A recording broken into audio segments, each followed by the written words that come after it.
Good morning guys, welcome back to the channel. You haven't seen an update from me maybe for a week now because I was working on other cars such as my brother's Audi, the Peugeot RCZ, and I've done one timing belt, a wet belt on a Vauxhall Astra, Vauxhall Grandland X, about which will be a video very soon. So and also like I wanted to start the week yesterday as normally with Monday. I work every day, by the way, but yeah, I wanted to start it. This what I'm going to do today. I wanted to do it yesterday, but the weather crossed my plans because in my area, East Anglia or East England, it was snowing yesterday, and yeah. So even though I would set up the tent, the snow would get underneath it and like snow on the car as well. So I said, okay, keep a one day off. But I was so nervous. I didn't do anything inside the house, outside. I didn't do anything. I just dropped off my girlfriend to work, slept, picked her up, ate something, watched one movie, and then slept again till today. So today's plan is I got here one Mazda CX5, which was brought to me here not by the owner, but by a tow truck or trailer, because he had an issue with the oil pressure, and the AA or the RAC, doesn't matter, has been with him like 2 times. And what they've done, they told him even with the engine oil pressure light, this car is safe to drive. So if you guys ever have the oil pressure warning light or any oil connected related light on the dashboard, never drive the car because that can cost you an engine. So second time it came up, he was actually driving to me, I think, and on the way, I mean with 10-16 miles on the way, it came up again. He called the guys, then they towed the car to me, so it's here. And even though the oil strainer was replaced, he still has the oil pressure issues, which I'll sort out for him. I'll tell you what the issue was or what the issue is and what I suspect. So once I sit in the car, I'll explain a bit more about it. But for now, let me talk about the other car. So that's a Mazda 6 Series that was brought to me on a tow truck or a trailer as well. And I've done the cleaning, the carbon cleaning on it. I've done the bottom end cleaning, so replace the oil strainer and clean the bottom end, and the top end cleaning, replace the camshafts and the bits and clean the top as well. And when I started the car up, I heard a rattling plasticky noise from the timing chain side of the engine from the bottom, and I suspect either the tensioner is worn out or the chain is the chain is stretched, because when I was putting back the sprocket for the oil pump chain, it went back on quite easily, and it shouldn't be. But at that time I didn't really think about it. But when I started up the car, I heard it, so I said I cannot return this in this condition to the owner. So once I remove the parts of one from the CX5, I'm going to work it on the Mazda 6. Yeah, so let me sit in the CX5 and explain you a little bit of the history of the car. Well, so I'm now in the CX5. My left hand is a bit tired, so I'm just having the camera supported, or my arm supported on the armrest. That's why you can see my double chin. But back to the topic. So the CX5 was brought here to me around maybe 2 months ago. And yeah, I diagnosed the car already, checked what I usually check on the car. I can't remember if the vacuum pump needs replacement, but I'll check that. It's not a difficult check. I can check it on the live data. But what was told to me, that it has oil pressure issues, although the oil pressure warning light didn't come on when I was testing the car. But I tested it when the engine was cold, and I was looking for I was checking the oil pressure. So at cold it was within the spec, within the range. Hot, meaning you have to test it when the coolant or the engine oil is between 70 and 80 degrees of Celsius. Check it at idle, check it at 2000 RPM, and check it at 3500 RPM. So at idle, when the engine is hot, it should be around at least 160. If 160, it's good.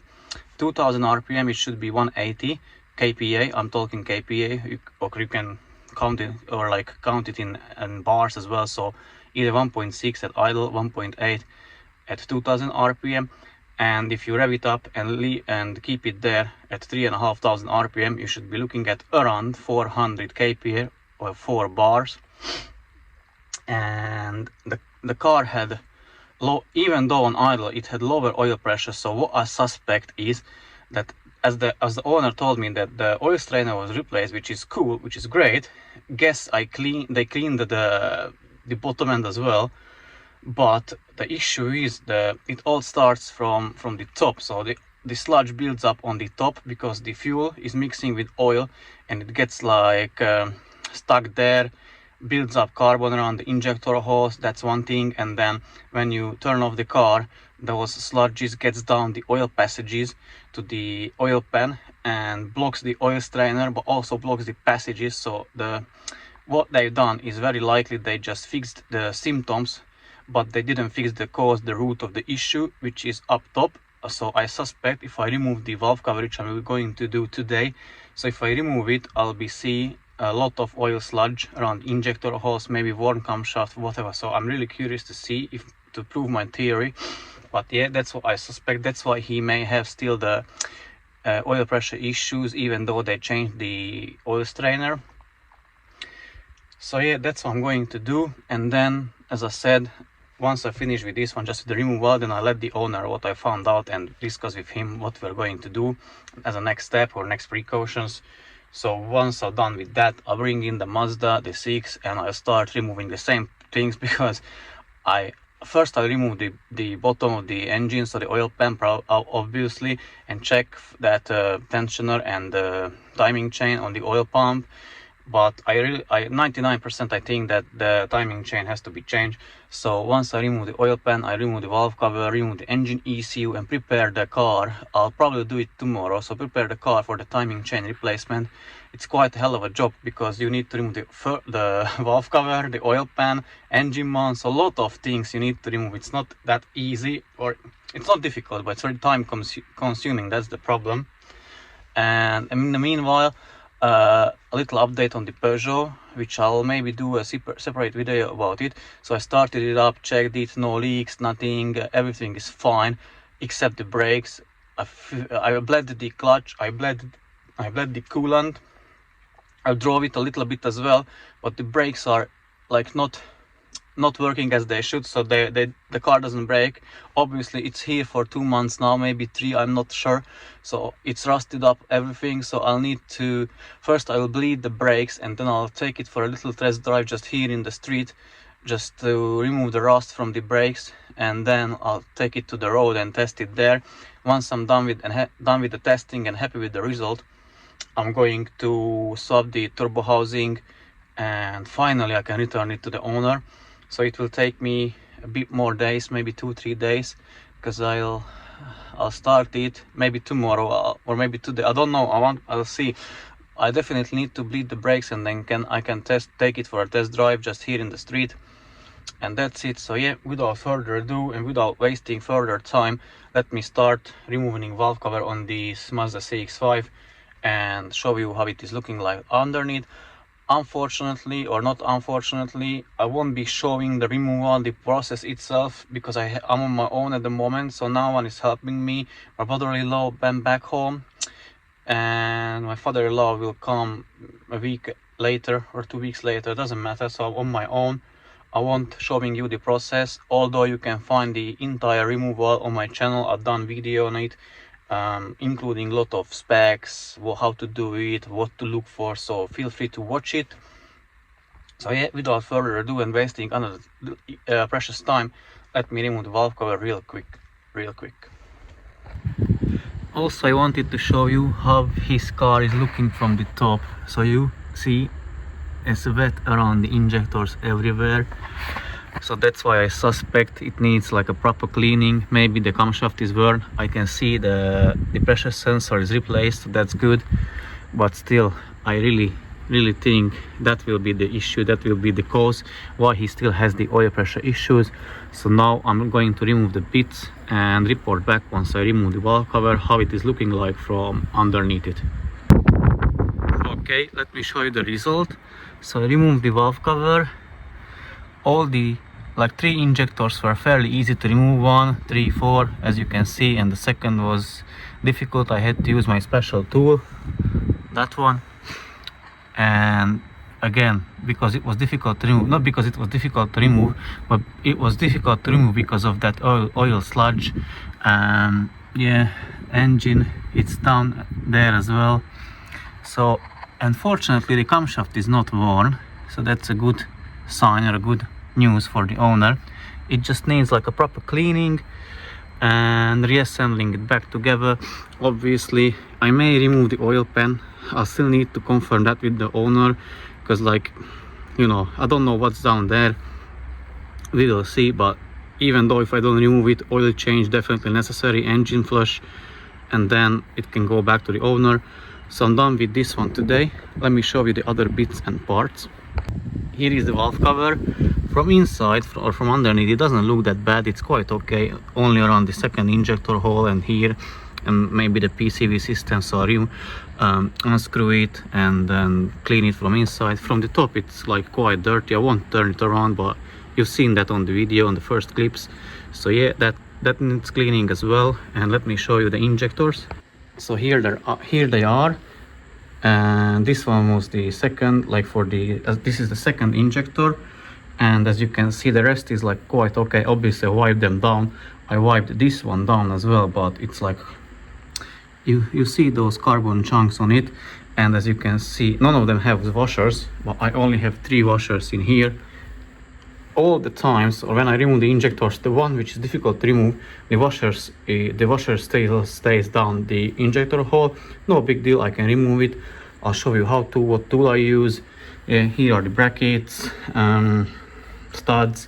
I put the parts already in a bag.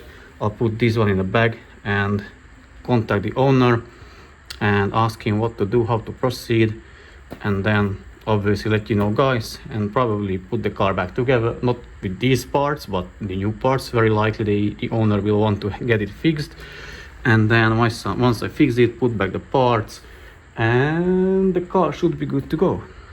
So now I brought in that Mazda 6 series. It started up everything, so it's fine, it's running, it's not an issue.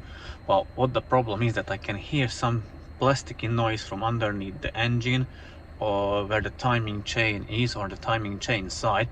And it is like when the chain is stretched or there is a slack, it's touching or like moving or flapping on the guide or the tensioner, or I don't know what else it can be. Maybe obviously there is a possibility that I made a mistake somewhere, so that's why I need to drop the oil pan and check what exactly the issue is down there.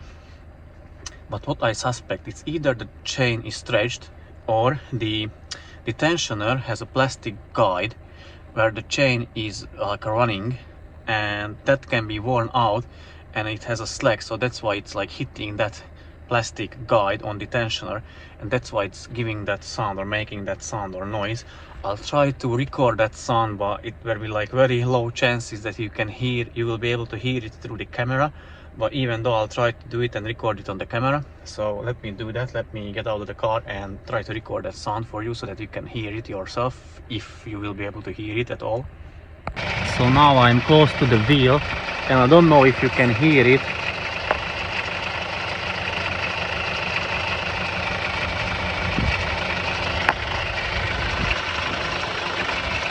But every now and then I can hear that noise when the engine is spinning, so I guess that's the issue. So now I'm going to leave the car, remove the valve cover, remove the oil pan, ECU, and prepare it for the timing chain replacement. Obviously first I'll drop the oil pan and check if I haven't done the mistake somewhere down the road. So, and once I'm confirmed that it needs a new timing chain, I'm going to remove the parts I just mentioned. I have removed the oil pan, and I don't know how much you will be able to see, but there is quite a slack in the timing chain. So let me move it. I can push it by my hand only.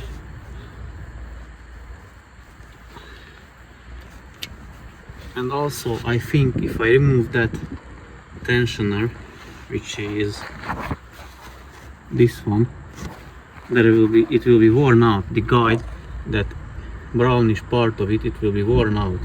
Let me try to check it from underneath if I can see it, but if I can't, I'll just put back the oil pan, secure it with 2 bolts and start removing parts from up top.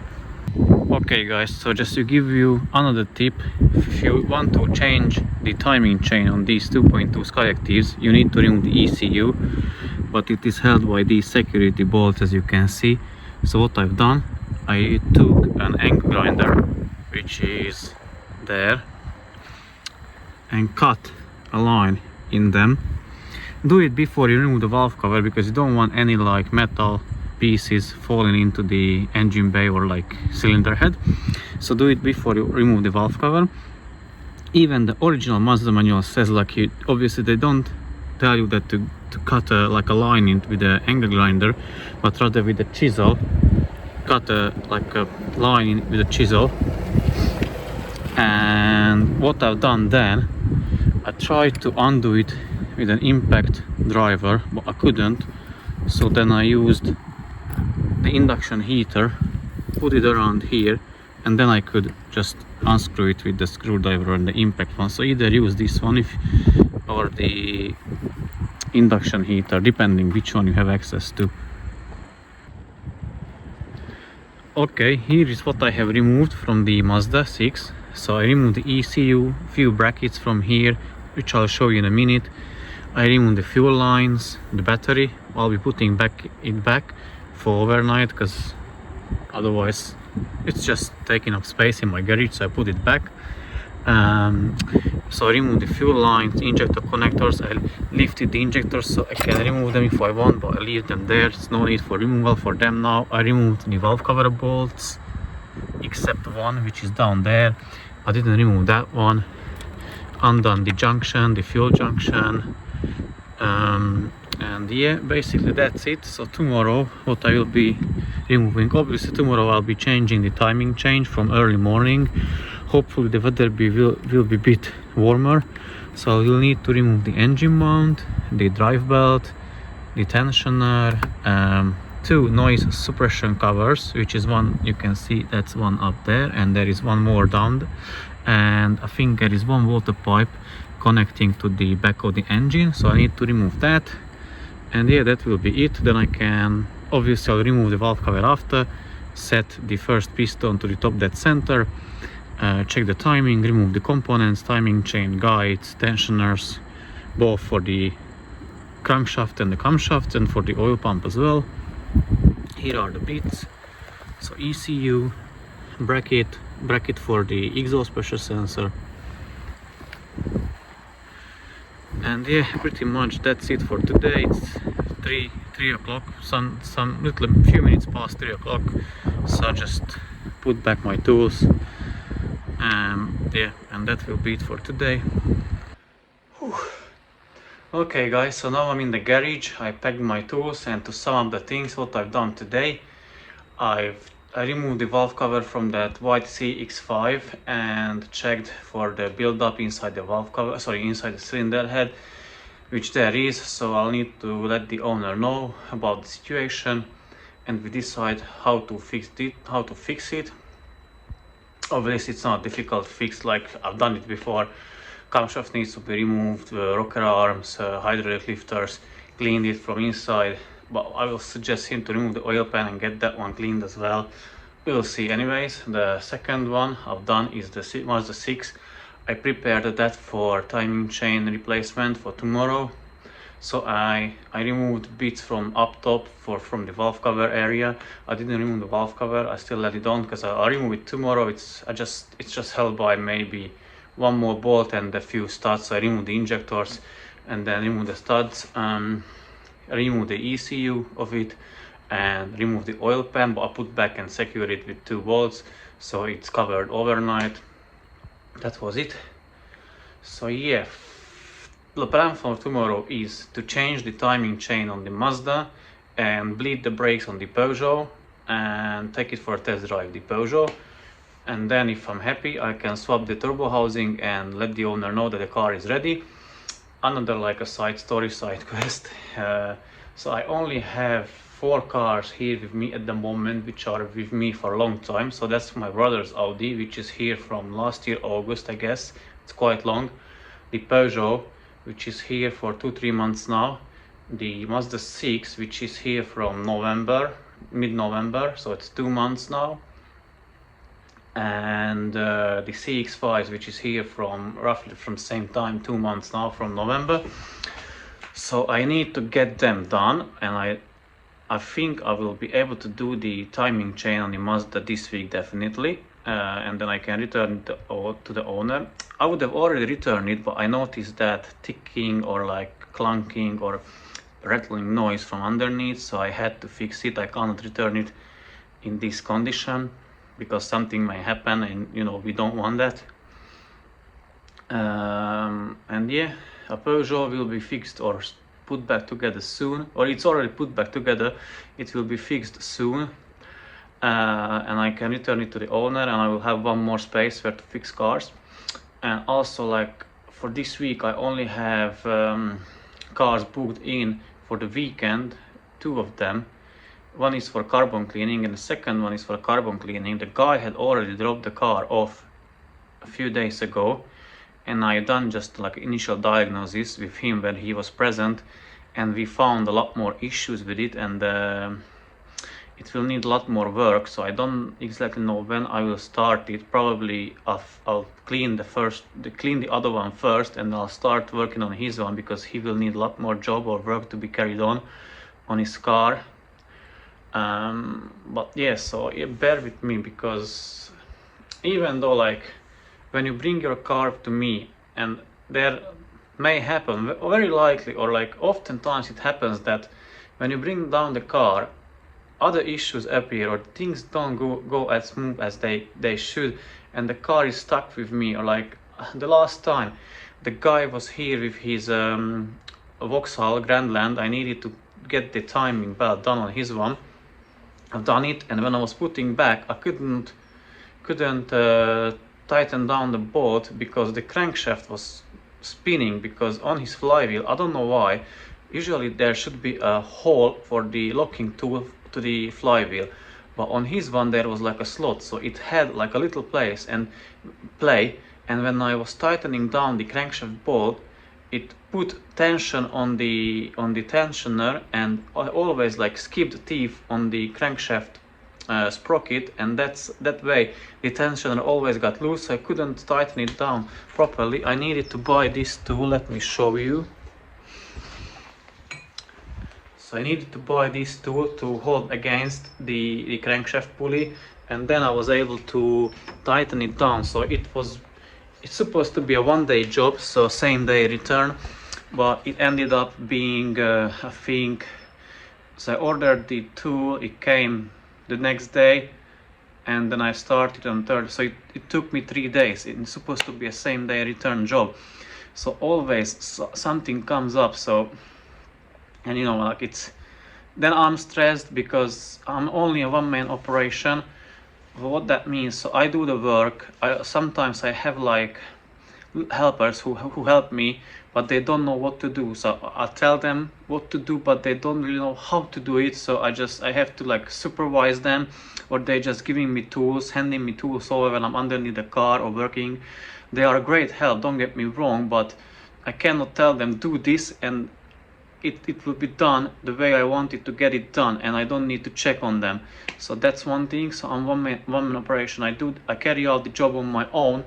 I recording the jobs very likely or very usually, and then I edit the videos. That's another thing. It takes ages. I'm ordering the parts, messaging with clients. So it's too much for one person, I would say.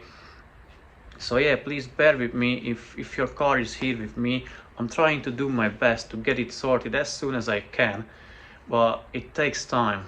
So in the future I'll need to make like a better plan, or a better planning or management or schedules or whatever, to allow myself time, because I don't have a day off. Yesterday I had, because of the bad weather, and also like I work underneath the sky only, so sometimes I have the tent set up when it's that bad or raining, but usually if it's windy, if it's sunny, if it's if it's chill, yes, today I work outside and I don't really want to get sick, because if I'm sick I can't work. So yeah, it's not that easy. But yeah, enough from the complaining or the rant. That was the today's job, the plan. You heard it already. What will happen? I really want to get the timing chain put back on the car, and at least like seal with the silicone the oil pan, so that can cure or dry, and I can put back the rest the second day. It's not that big of a job. I just want to get done the timing chain and the oil pan, and bleed the Peugeot and take it for a test drive. So yeah, thank you guys for watching. If you like the video, give it a like, subscribe to the channel or join my membership, leave a super thanks, or share the video to help someone else, or if you know someone else with similar situation, or like with I have other videos about I have a lot of about these Mazdas, so share it with your friends. And yeah, thanks for watching. See you in the next one. Take care and bye bye.